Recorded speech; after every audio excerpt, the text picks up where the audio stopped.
Next up on the Hall of Fame ballot is Tim Lincecum. There are few athletes in sports that truly make you stop what you're doing, put down the remote, and simply enjoy peak performance.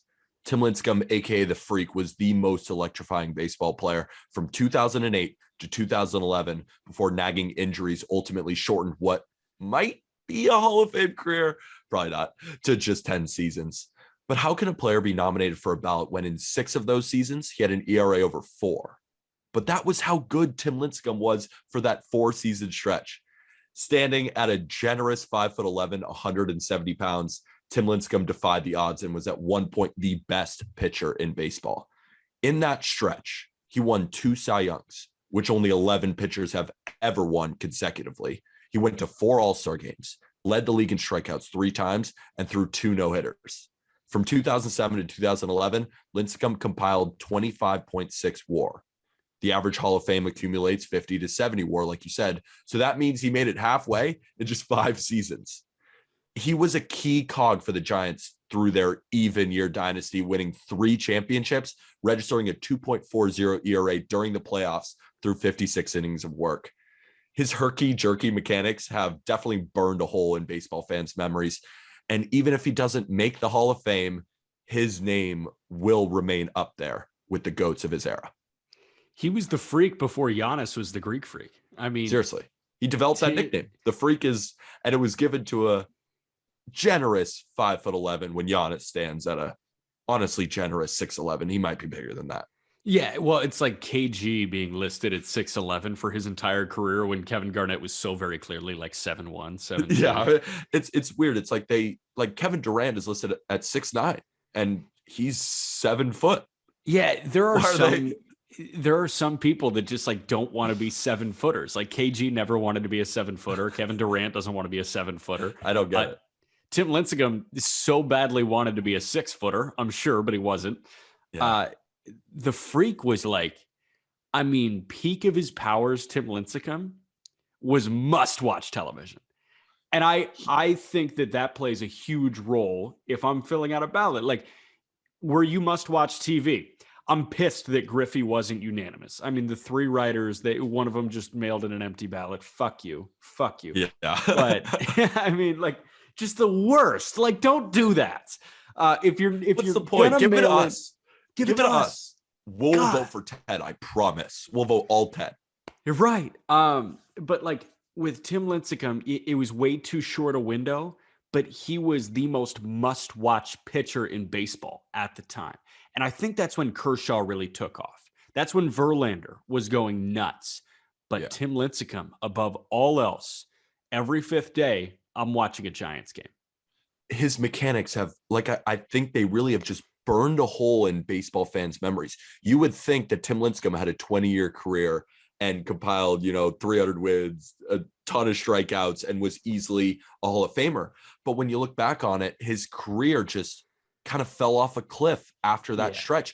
And it had to do a lot. And this is what I think personally. It has to do a lot with his athleticism, because his mechanics, you have to be such a crazy athlete to be able to complete what he did. That's why they called him the Freak. So when that athleticism tails off, so does the performance, and in such a steep way, because you have to combine so much to even be able to pitch like that. And when you have a nagging injury here or there, that immediately ruins those mechanics, ruins the deception.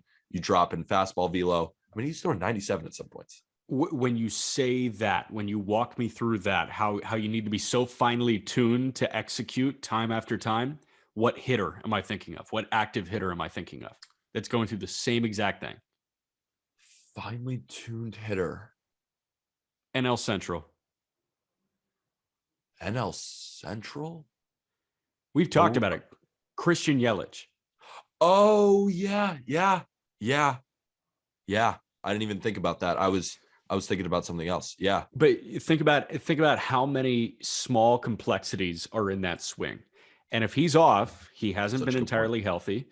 It throws the entire thing out of whack. It's like a sports car hitting a pebble. You get totally thrown off course. And that was Tim Lincecum. He was dealing with some injuries. A lot of people remember Tim for the pot stuff. Yeah, I'm sure you remember that too. Like, that was funny. And the reality is, like, he played in Northern California. He was obviously a West Coast guy. Like, you can't ding him for that shit. I don't care. And he's But such a San Franciscoian that he yeah, still lives there. He still lives in San Francisco, I one of the believe chill that. towns of the Bay Area. Yeah, just chilling. Like he's such a NorCal guy. I love it. He's a bro. Yeah. I mean, Tim Lincecum, like, I don't necessarily know if I remember him for the sustained success. I remember him for trying to wring out anything left of the Yeah. towel. You know what I mean? Like, you remember those private workouts that he had, and in the quick half season deal with the Angels where he just flubbed. Like, there was a little bit too much to tarnish his career on the back end to get consideration. But holy shit, was that front half of his career so good. I think that 5-season stretch where he almost accumulated 26 WAR, and we said to ourselves about 50 to 75 is the average in baseball. That's impressive as hell. Like, that's incredible if you think about it. It's incredible. 100%. Prince Fielder. You ready for this? I'm ready. Oh my God. Like, before I get into this, how much did you love Prince Fielder when he was in Milwaukee and then when he was in Detroit? His swing is another one similar to Lincecum that is burned in my head, that I will always remember the oomph of a home run that Prince Fielder would hit. So that's just watching him. Tell me about him. Just tell me. Yeah, well, his inside the park home run is forever etched into my mind too. Yeah. I mean, seeing that body chug around the base paths. He was athletic. Really athletic. Prince Fielder in his career had 6 All-Star nods. He had 3 Silver Sluggers. He had 2 Home Run Derby crowns. He had 3 top 5 MVP finishes. Prince's power was prolific. His 162 game average was exceptional. 283 with a 382 OBP and an OPS just shy of 900. An OPS plus of 134. 32 bombs, 32 doubles, 103 driven in. That was his 162 game average. And he would play all 162 often. He logged 9 seasons appearing in at least 157 games, including 8 years in a row. This guy was insanely durable. The problem here is the durability fell off a cliff, and longevity is the issue that's going to hold him out of the Hall. 2 neck surgeries over the span of 2 years ended Fielder's 12-year career in 2016 when he was just 32 years old. He's 37. He should still be playing right now. He finished his career with 319 home runs. It was blatantly obvious to me, and I think to everybody that watched Prince, that he had a real shot of getting to 500 and do so cleanly. We've known that 500 is the golden ticket into the Hall. It's kind of the barometer for power hitters. Miggy, earlier this year, makes it 28 players to ever hit 500 home runs. Of the 28, there are 6 on that list eligible for induction that have not gotten in. Bonds, McGuire, Palmeiro, Manny Ramirez, Gary Sheffield, Sammy Sosa. Know what they all have in common? Know what Prince doesn't have in common with them? C4 and C5 herniations cost Prince a Hall of Fame career that would still be going on. Yeah. Damn. Like, damn. I mean, that's the only thing stopping him from being a Hall of Famer, because he was on that trajectory. I mean, 2011, he had 338 bombs, 120 RBIs. He was so good.